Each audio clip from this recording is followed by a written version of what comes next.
ये दृश्य है बरेली स्थित डॉक्टर बासु आई हॉस्पिटल के, जो एक स्पेशलाइज्ड हॉस्पिटल है नेत्र संबंधित रोगों के उपचार के लिए। यहाँ लोग दूर दूर से आते हैं अपनी आंखों से संबंधित विकार जैसे मोतियाबिंद, काला मोतियाबिंद और कलर ब्लाइंडनेस का इलाज करवाने। ये कोई साधारण हॉस्पिटल नहीं है। इन दीवारों के भीतर रोशनी का एक मिशन प्रगति पर है, पूरे भारत में इलाज योग्य अंधपन को खत्म करने का मिशन नेत्र रक्षक का।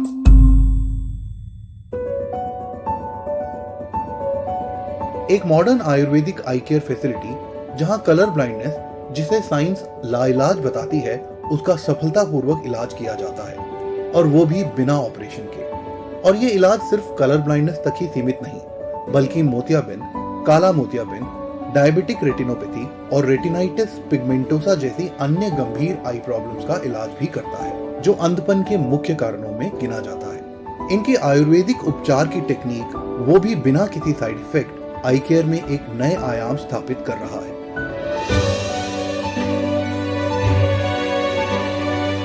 एक ऐसे ही पेशेंट हैं लखनऊ निवासी 67 वर्षीय नीरज शर्मा, जो पहले अपने बेटे का कलर ब्लाइंडनेस का इलाज यहाँ पर करवा चुके हैं, और अब कई वर्षों बाद जब इन्हें खुद डायबिटीज के चलते कैटरैक्ट की परेशानी हुई, इन्होंने बिना सोचे रुख किया बासु हॉस्पिटल का। दूरी इनके लिए मायने नहीं रखती। इनका बासु आई हॉस्पिटल पर भरोसा और आयुर्वेद के प्रति निष्ठा बड़ी ही दिलचस्प है और खास भी। आयुर्वेद आज एलोपैथी की चकाचौंध में पिछड़ सा गया है, लेकिन अब और नहीं। तो पहले मैंने बच्चे का इलाज यहाँ कराया था, वो ठीक हो गया था। सो अब मुझे प्रॉब्लम आई तो मैं यहाँ आया। उनके लिए, उनका टेस्टिंग के लिए वो गए थे। अब उनका वो फ्लाइंग का कोर्स कर रहे थे, उस समय वो गए तो उनकी टेस्टिंग होती रहती, जो फ्लाइंग कोर्स करते हैं। तो उसमें उनका विज़न कुछ कम आया था या कोई प्रॉब्लम थी, उसका डॉक्टर साहब ने वो सीधे यहीं आया और उसने यहीं इलाज कराया एंड ही क्योर्ड। अब मुझे प्रॉब्लम आई, तो जब मुझे प्रॉब्लम आई तो मैंने कहा भाई doctor is the best, so I reach here. पढ़ने में दिक्कत हो रही थी, जो उस पर मैसेज आते थे उनको पढ़ने में दिक्कत, और दूर में भी विज़न में ब्लड हो जाता था, अक्षर पढ़ने में दिक्कत हो रही थी। इसलिए मैंने कहा अब दिखा लूँ। तो डॉक्टर साहब ने आज दवाई डाली। तो पहले तो मैं एक भी विज़न, वो टेबल उनका वो अल्फ़ाबेट पढ़ नहीं पा रहा था, एक पढ़ पा रहा था। अब मैं अभी थोड़ी देर बाद उन्होंने जब चेक किया दवाई डालने के बाद 3 पढ़ पा रहा था।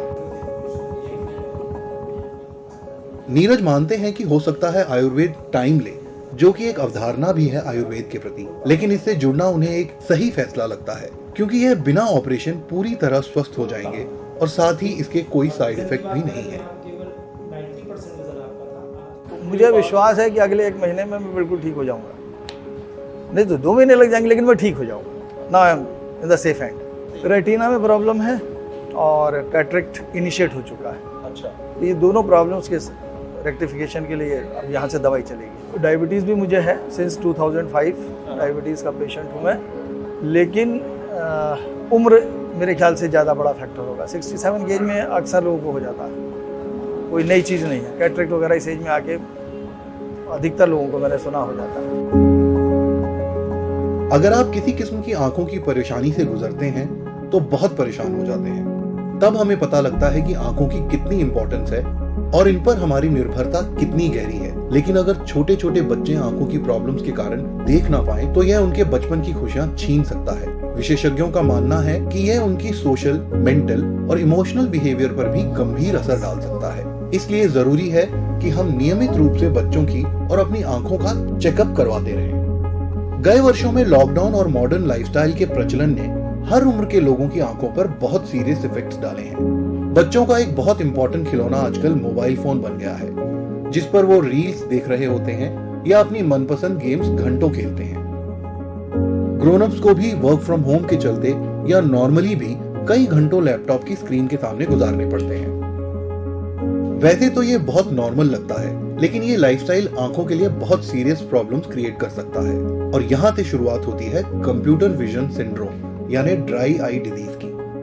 लगातार मोबाइल, लैपटॉप और टीवी से एक्सपोजर के दौरान हम नॉर्मली जितना पलकों को झपकते हैं वो बहुत कम हो जाता है, जिसके दुष्प्रभाव हैं ड्राई आई डिजीज, आंखों से लगातार पानी आना, मायोपिया और फार साइटेडनेस, जिसे सरल शब्दों में नजर के चश्मे लग जाना भी कहते हैं।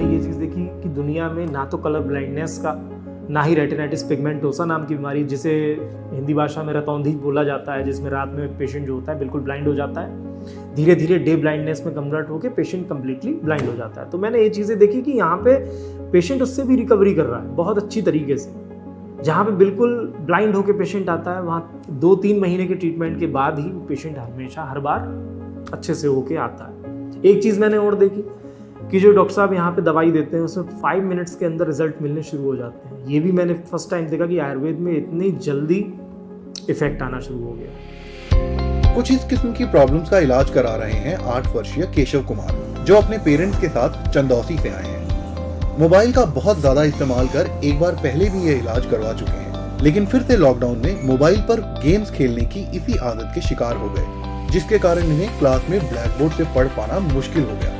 पहली बार इलाज की सफलता के बाद उनके पिता का इतना विश्वास बन गया बासु आई हॉस्पिटल पर कि वो दोबारा केशव के इलाज के लिए यहाँ आए। बासु हॉस्पिटल और यहाँ के डॉक्टर्स दोनों ही को यह विश्वसनीय मानते हैं, साथ ही यहाँ इलाज इन्हें काफी अफोर्डेबल भी लगता है। आयुर्वेद, विश्वसनीयता, ऑपरेशन रहित इलाज और 0 साइड इफेक्ट इनके लिए प्रमुख कारण है बासु आई हॉस्पिटल की सेवाएं लेने का। बच्चे के आंख में आई साइट की प्रॉब्लम थी, यानी आंखों की रोशनी कम हो गई थी, रेटिना पर भी इफेक्ट हो गया था। ये पहले मोबाइल देखता था, तो डॉक्टर साहब के यहाँ हम लोग आए हैं और इनका पहले भी ट्रीटमेंट चला तो ये बिल्कुल ठीक हो गए, लेकिन उन्होंने थोड़ा सा मोबाइल की लापरवाही की और अब दोबारा ट्रीटमेंट चल रहा है। दोबारा से भी इनको हमारे हिसाब से फ़ायदा है। दूर की भी थी, करीब की भी थी, दोनों ही तरह की दिक्कत थी इसके। यानी ऐसे ही समझ लीजिए कि एंड स्टेज पे पहुंच गया था मामला। इसकी क्लास टीचर ने भी मुझसे कहा कि ये बच्चा लिखने में प्रॉब्लम करता है। फिर बच्चे के आँख में आंसू भी आते थे, मतलब पानी निकल आना आँखों से। तो हम फर्स्ट टाइम 2019 में आए थे यहाँ पर। उसके बाद में ये लगभग 9 महीने इलाज चला होगा, 9-10 महीने, और ये सही हो गया बिल्कुल। दोबारा यहाँ आए, इन्होंने मोबाइल ज़्यादा देखा। कुछ कोरोना में भी दिक्कत हुई कि ज़्यादा बच्चों को मोबाइल देखना पड़ा, उनकी ऑनलाइन क्लास वगैरह ये सब दिक्कतें रहीं। और बच्चे जो है मोबाइल के सामने ज़्यादा रहे, स्कूल में नहीं रहे और दूसरा प्लेग्राउंड में भी नहीं गए। वो सारी दिक्कतें कोरोना में इकट्ठी हो गई। डॉक्टर बासु आई हॉस्पिटल की विश्वसनीयता के स्तंभ में एक है इनकी modern state of the art machines और टेस्टिंग इक्विपमेंट्स। इन आधुनिक मशीनों का इस्तेमाल आंखों की हर किस्म की प्रॉब्लम को कम से कम टाइम में डिटेक्ट करता है, जो इनका सही उपचार करने में डॉक्टर्स की बहुत हेल्प करता है। इन मशीन्स को ऑपरेट करने वाले एक्सपर्ट ऑप्टोमेट्रिस्ट, जो पिछले कई सालों से बासु आई हॉस्पिटल में काम कर रहे हैं, इनसे जानते हैं इन मशीनों का उपयोग और इम्पोर्टेंस। देखिए सर, एक हम लोग आयुर्वेदिक में थे, ठीक है, और आयुर्वेदिक भाई डॉक्टर साहब का ट्रीटमेंट सबसे अलग हटके है, और हमने लोगों ने सोचा कि आयुर्वेदिक के साथ इसको कुछ मॉडर्न करना चाहिए। तो इसीलिए हम लोगों ने सारी ये मशीनें लगवाई जो बेस्ट हैं, जिससे हम भाई मरीज भी खुश रहता है कि भाई आपका पहले पर रेटिना की पोजीशन ये थी, आज रेटिना की पोजीशन ये है, पहले विजन आपका ये था, आज ये है, सब ऑटोमेटिक। तो हमें जब पता चला यहाँ पर डॉक्टर साहब का, तो हम यहाँ आए। यहाँ हमने देखा डॉक्टर साहब की जितनी भी ऑपरेटर्स मशीन्स वगैरह हैं वो एडवांस हैं, और डॉक्टर साहब का जो ट्रीटमेंट है वो फुली आयुर्वेदा के हिसाब से है। कुल मिलाकर के हमारे लिए यहाँ ट्रीटमेंट से मैं संतुष्ट हूँ। नेत्र रक्षक मिशन अंधपन उन्मूलन की सफलता के लिए बेहद जरूरी है कि ये संदेश लोगों तक पहुंचे। Doctor Basu eye hospital outreach programme पर काम करता है, ताकि दूर दराज के लोग जो इन सेवाओं का लाभ लेने में असमर्थ होते हैं, उन तक भी जागरूकता का कदम बढ़ाया जा सके। फ्री आई कैंप्स एक ऐसा ही प्रभावी और कारगर जरिया है इस कड़ी में। ऐसे ही एक आई कैंप में जाने का हमें मौका मिला, जहां इसमें सम्मिलित डॉक्टर्स और पेशेंट से हमारी बातचीत हुई। Cataract, glaucoma, dry eye disease, diabetic retinopathy और बाकी कई किस्म के नेत्र रोगों से प्रभावित विभिन्न पेशेंट यहाँ पर अपनी परेशानियों के निदान के लिए पहुँचे। कुछ ऐसे पेशेंट्स भी थे जो पहले अन्य हॉस्पिटल्स में इलाज से निराश होने के बाद यहाँ आशा की रोशनी की तलाश में पहुँचे।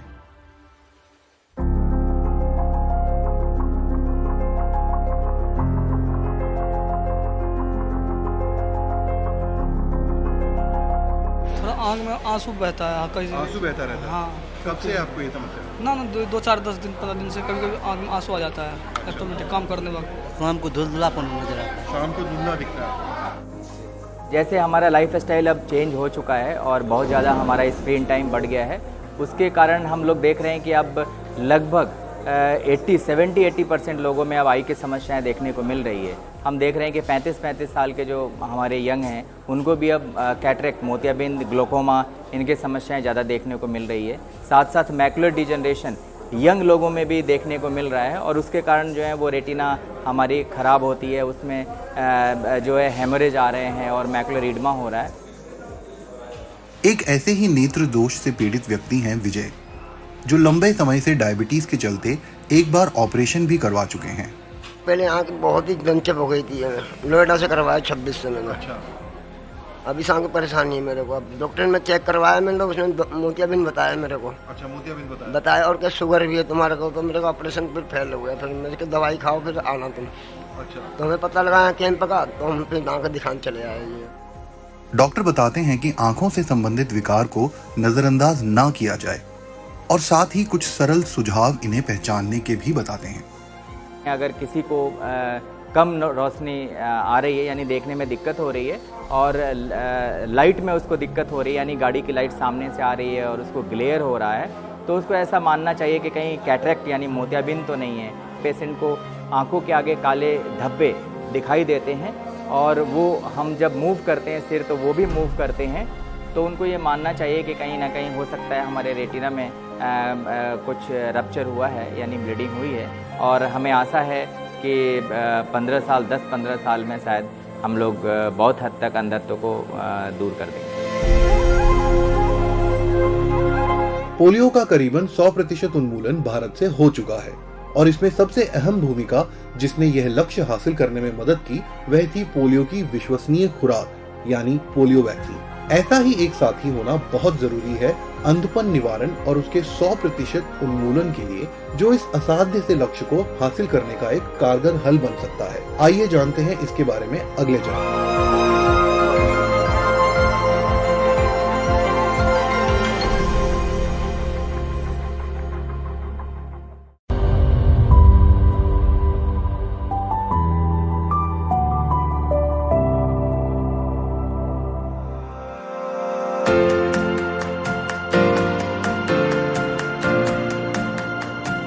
क्या ब्लाइंडनेस या अंधपन निवारण हासिल किया जा सकता है? सुनने में बहुत मुश्किल लगता है, लेकिन डॉक्टर बासु आई हॉस्पिटल के संस्थापक डॉक्टर महेंद्र बसु इससे इत्तेफाक नहीं रखते। इनका मानना है और दावा है कि आयुर्वेद के पास इसका उपाय है। इन्होंने 10 साल के अपने शोध से एक ऐसा सॉल्यूशन बनाया जिसने कई लोगों को चकित कर इसके लाभ और कारगरता का एहसास दिलाया पूरी मेडिकल कम्युनिटी को। इस सॉल्यूशन का आविष्कार इन्होंने गहन शोध और प्रयास से यहीं बरेली में किया। इसका नाम है आइसोटीन। आइसोटीन जगत फार्मा और इसके डॉक्टर्स इसी प्रयास के 3 स्तंभ हैं। आइसोटीन पूरी तरह आयुर्वेदिक कंपोजिशन से बना है और इसका प्रोडक्शन करीब ही में मौजूद इनकी प्रोडक्शन फैसिलिटी में मॉडर्न साइंटिफिक तरीकों से किया जा रहा है। आइसोटीन एक बहुत ही कारगर आयुर्वेदिक दवाई है जिसकी रिसर्च और फॉर्मुलेशन यहीं बरेली में हुई। यह इंडिया ही नहीं बल्कि विदेश में WHO जैसे संगठनों द्वारा गुणवत्ता के लिए मान्यता प्राप्त है।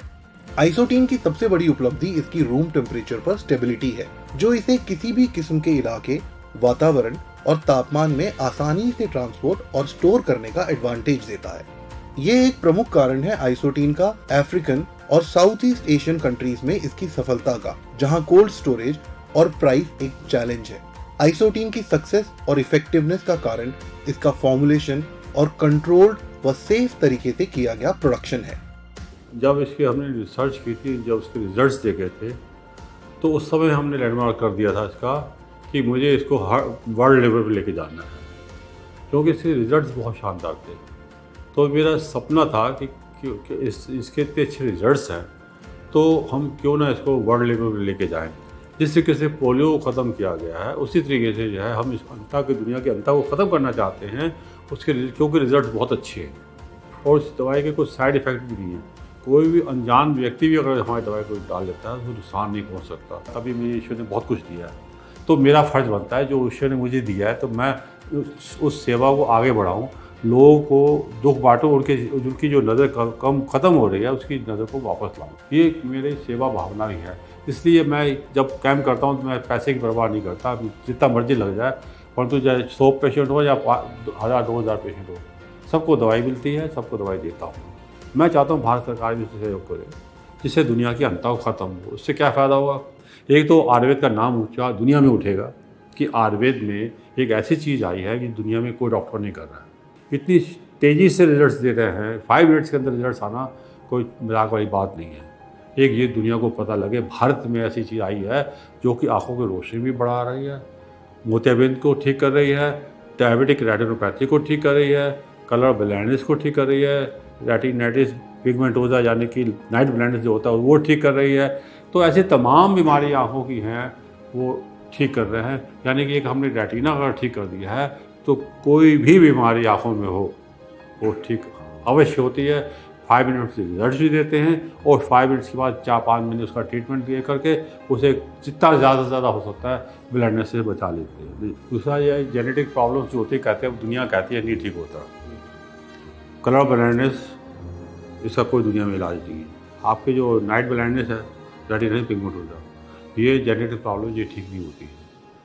और उसके बाद जो है कैटरेक्ट का दुनिया में ऑपरेशन करते हैं, हम बिना ऑपरेशन ठीक कर रहे हैं। तीसरा जो है सबसे बड़ा प्रॉब्लम जो आ रही है, डायबिटिक आज बहुत ज़बरदस्त तरीके से फैल रही है, इसको हम यहाँ ठीक करते हैं। इस तरीके से 5-6-10 मरीज ऐसी बीमारियाँ हैं जिनका दुनिया में कोई इलाज नहीं है, इसको हम सबको ठीक करें। ऐसे समय में युग में रह रहे हैं जहाँ मॉडर्न टेक्नोलॉजी भी साथ में चलनी चाहिए। हम पेशेंट जब आता है तो मैं कहूँ खाली में दवा डाल के उसको कहूँ साहब बचाओ, तो पेशेंट लगता है यार डॉक्टर साहब ने कुछ किया भी नहीं और ऐसे ही बता उसे विश्वास नहीं होगा। तो उसके लिए हम जो है उससे सारी जांच करते हैं, OCT वगैरह करते हैं। OCT में देखते हैं क्या क्या उसमें कमियां हैं। प्रेशर जो है ऑटोमेटिक मशीनों से नापते हैं। सब मॉडर्नाइज से डायग्नोज करते हैं।